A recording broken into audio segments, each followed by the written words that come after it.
सभी साथियों को जय भीम जय भारत। बाबा साहब के पहली वॉल्यूम में पहली जो बुक उनकी है जाति प्रथा, भारत में जाति प्रथा संरचना, उत्पत्ति और विकास, इस पर जो है छोटे छोटे वीडियो के माध्यम से मैंने आप तक विश्लेषण पहुंचाया और आज जो है अंतिम जो है वीडियो आप तक जो विश्लेषण का पहुंचा रहा हूं। तो आप जो है पूरे सीरीज पूरे वीडियो को देख सकते हैं, तो आपको ये किताब का जो है पूरा निचोड़ समझ में आ जाएगा कि भारत में किस प्रकार से जाति प्रथा का जो है विकास हुआ, कैसे उत्पत्ति हुई, क्या इसकी संरचना है। बाबा साहब ने पूरी तरह से पोस्टमार्टम करके इसके बारे में वर्णन किया है। तो बात करते हैं आज लास्ट कड़ी में। तो बाबा साहब कहते हैं कि जाति अपने आप में कुछ है ही नहीं, उसका कोई अस्तित्व ही नहीं है। उसका अस्तित्व तभी होता है जब वह सारी जातियों में स्वयं भी एक हिस्सा हो। दरअसल जाति कुछ है ही नहीं बल्कि जाति प्रथा है। जाति प्रथा ही एक जो है उसे ही हम कह सकते हैं जाति है। और जाति प्रथा के मूल में बाबा साहब ने कहा कि जब भी मैं जाति प्रथा कहूँ तो आप समझिएगा कि उसमें जो है सजाति विवाह विधान को ही मतलब मैन इसको जड़ बताया बाबा साहब ने। तो सजाति विवाह विधान ही जाति प्रथा का मूल है, जड़ है। पूरा आप विश्लेषण जो है पढ़ सकते हैं और इन वीडियो के माध्यम से भी आप जान सकते हैं। तो बाबा साहब लास्ट में जब निष्कर्ष निकलता है इस पूरे उसका जो, तब क्या कहते हैं कि जाति अपने आप में कुछ है ही नहीं, उसका कोई अस्तित्व ही नहीं है जब तक कि जो है वह सारी जातियों में स्वयं भी एक हिस्सा ना हो, अन्यथा वो किसी प्रकार की कोई मतलब ही नहीं। दरअसल जाति अपने आप में कुछ नहीं है, उसकी कोई वैल्यू नहीं है, कोई अस्तित्व नहीं है।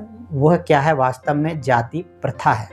बाबा साहब कहते हैं कि ब्राह्मणों ने जाति संरचना की और उन्होंने क्या किया कि अपने जाति जो सजाति विवाह विधान को बड़े ही कड़ाई से पालन किया और अपने आप को एक बाउंड्री में बंद कर लिया और दूसरों को उसमें जो है आने नहीं दिया। तो सीधी सी बात है कि दूसरा जो जाति है वो क्या है अपने आप वो अलग हो जाती है। तो वह भी क्या है अपने आप जो है एक प्रथा के रूप में उन्होंने भी देखा देखी नकल के माध्यम से जो है कॉपीकेट के माध्यम से इस प्रथा को आगे बढ़ाया और इस तरह से जाति प्रथा और सुदृढ़ और मजबूत होती गई और सजाति विवाह विधान की एक तरह से नींव पड़ गई। आगे बाबा साहब कहते हैं कि हिंदुओं के अलावा और किसी भी धर्म में जो है जाति इस तरह का भेद नहीं है।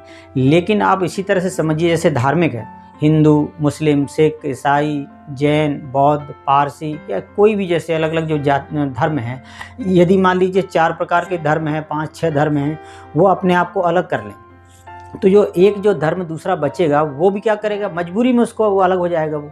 तो इस तरह से क्या है कि वह एक प्रथा के रूप में बनती चली गई। और इसके लिए प्रमुख एक और कारण रहा था हुक्का पानी बंद या कहें बहिष्कार कर देना। यह एक तरह से गलत है, अमानवीय है, अप्राकृतिक है, क्योंकि ये पूरी तरह से मानवीय नहीं है। क्योंकि हुक्का पानी बंद का अर्थ है कि समाज से बिल्कुल गांव मोहल्लों से उनको अलग कर देना, वहाँ पर जगह ना देना, उनसे बातचीत ना करना, किसी प्रकार का जो है सांस्कृतिक जो है उनके साथ संबंध भी ना रखना। इस तरह से जो है उनको अलग कर दिया जाता है, पृथक कर दिया जाता है। और हुक्का पानी बंद करना एक बहुत ही बड़ी सज़ा होती है। तो इस तरह से भी जो है वह पृथक जातियाँ धीरे धीरे वो बनती चली गई। बाबा साहब अम्बेडकर कहते हैं कि जाति प्रथा का जो अनुसंधान करने वाले लोगों ने भी बहुत बड़ी गलतियां की। उन्होंने पथभ्रष्ट किया लोगों को, किसी भी तरह से वो खुद भी भ्रमित थे और दूसरों को भी भ्रमित किया। इस पर जो बाबा साहब कहते हैं, जाति प्रथा का अध्ययन करने वाले यूरोपियन विद्वानों ने व्यर्थ ही इस बात पर जोर दिया कि जाति प्रथा रंग के आधार पर बनाई गई। कि जितने भी लोगों ने, क्योंकि वो पहले से ही पूर्वाग्रह से ग्रसित थे, क्योंकि उनके यहाँ ऐसा हुआ, विदेशों में क्या है कि रंग भेद जो हुआ है गोरे काले, इस हिसाब से जो है तो 2 मतलब दल बने, एक तरह से 2 जातियाँ रंग के आधार पर वहाँ बनी। तो इसलिए वो भी यही सोचते रहे कि कहीं ना कहीं भारत में भी जो है इसी तरह से इसका विकास हुआ होगा। जबकि इसके बारे में बाबा साहब अम्बेडकर कहते हैं कि पूरी तरह से वो भ्रमित थे, उनका अनुसंधान गलत था और उन्होंने पथभ्रष्ट किया, क्योंकि ये उनके यहाँ ऐसा हुआ केवल, लेकिन भारत में इसके मूल में बात कुछ अलग ही थी। आगे बाबा साहब अम्बेडकर कहते हैं, यह सत्य है कि भारत की जाति प्रथा की मूल में जो जड़ है वो आस्थाएं हैं। उसके प्रति इतना आस्थाएं हैं, इतना विश्वास हो गया लोगों को धार्मिक तौर से कि हाँ ये अटूट है, सत्य है, अपरिवर्तनशील है, विधि का विधान है या ईश्वरकृत है। इस तरह से क्या है वो आस्थाएं उनके अंदर जो है गहरी जो है उनके अंदर समा गई हैं, उनके मानसिक तो उसमें समा गई हैं। इसी बात पर बाबा साहब कहते हैं यह सत्य है कि जाति प्रथा की जड़ें आस्थाएं हैं, परंतु आस्थाओं के जाति संरचना में योगदान के पहले ही ये मौजूद थीं और दृढ़ हो चुकी थी। जाति समस्या के संबंध में मेरे अध्ययन के 4 पक्ष हैं। तो 4 पक्ष बाबा साहब ने बताए। पहला, हिंदू जनसंख्या में विविध तत्वों के सम्मिश्रण के बावजूद इसमें दृढ़ सांस्कृतिक एकता है। इतना सब कुछ अलग होने के बाद, अलग जातियाँ, अलग प्रकार की सारी चीज़ें, रीति, सब कुछ अलग होने के बाद भी सांस्कृतिक इनमें एकता है। तो ये भी एक कारण था। दूसरा, जातियाँ एक विराट सांस्कृतिक इकाई अंग है।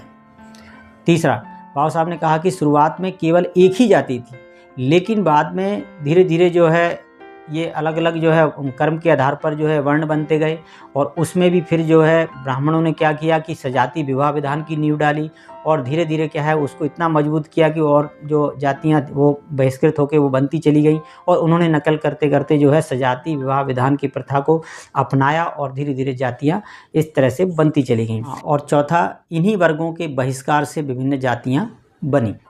आज भारत में जाति समस्या ने एक दिलचस्प मोड़ लिया है, क्योंकि इस अप्राकृतिक विलांजलि देने के लिए सतत प्रयत्न हो रहे हैं।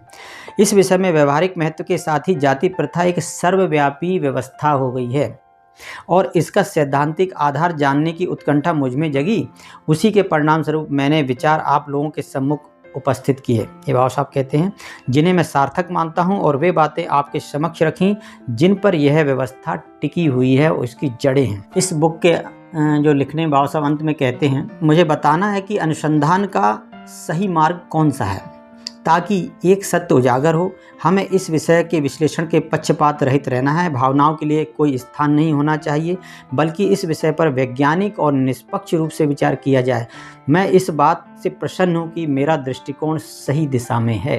बाबा साहब ने कहा, मैंने बिल्कुल सही दिशा में अपना दृष्टिकोण प्रस्तुत किया है, और इसके जो मूल है इसको जो है लोगों के सामने जो है दुनिया के सामने इस बात को रखा।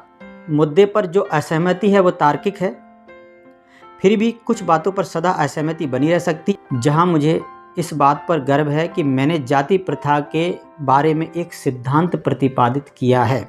यदि यह आधारहीन लगेगा तो मैं तिलांजलि दे दूंगा।